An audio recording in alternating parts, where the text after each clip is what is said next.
I was a streamer famous for doing random unhinged stuff online, and now the richest woman in Bayford wanted me to seduce her son. Make my son fall for you. I'll give you 10 properties, houses, apartments, condos. For a second even I thought, okay, this is insane. Marianne Jensen looked at me like I was her last hope. Please, I'm out of options. Ever since he was little, I kept pretty girls around him. When he got older, I introduced him to every type of girl possible. But he's 30 now and has never dated anyone. Then she lowered her voice. I think something's wrong with him, like those billionaire guys in drama shorts. Maybe he only likes weird girls from the bad side of town. I just stared at her. Wow, appreciate that. Did I just meet a crazy person? I was about to say no when she shoved 10 property deeds and a photo across the table. Go seduce my son. If you pull it off, the 10 properties are yours. I looked at the deeds, then the photo, and instantly decided to help this desperate but incredible mother. Forget something being wrong with him. Even if he liked men, I'd still make him fall for me.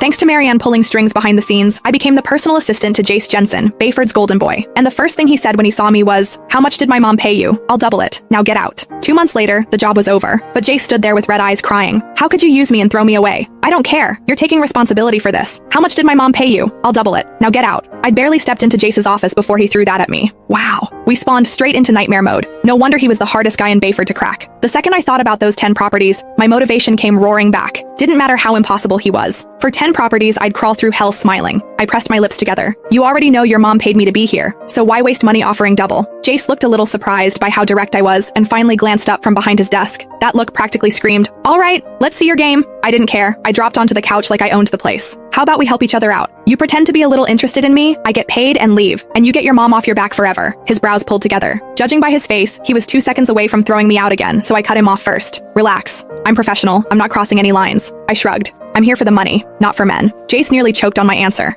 After a long silence, he let out a cold laugh. Fine, do whatever you want, but remember what you said. Cross a line once, and you're gone. Wow, rich boys really did come with attitude problems. Got it. I stood, then corrected myself. Sorry, Mr. Jensen, I'll go learn the assistant stuff now? He didn't answer, just flicked his hand at me impatiently. Yeah, this guy's gonna be a pain. Still, whatever. He already agreed to play along. One way or another, I was getting those properties. As I walked out of the office, I touched my face and remembered what Marianne said. Maybe he liked girls who were a little weird, a little messed up. Fine, I could do weird. We were talking about 10 properties here. Pride wasn't worth that much. For real estate, my dignity could die peacefully. The secretary outside stood the second she saw me. Ms. Shea, thank you for your effort. I'll walk you out. Huh? I blinked at her. Why would I leave? I work here now. Oh, she froze for half a second before fixing her expression. Sorry, I'm Mr. Jensen's executive secretary, Lisa. I'll show you around and walk you through your duties. Lisa paused before adding, as Mr. Jensen's private assistant, you'll handle his day-to-day needs during work hours. He's very particular about details. He hates being interrupted, and he especially hates unnecessary social interaction. Unnecessary social interaction? I caught that part instantly. Lisa just gave me a knowing look.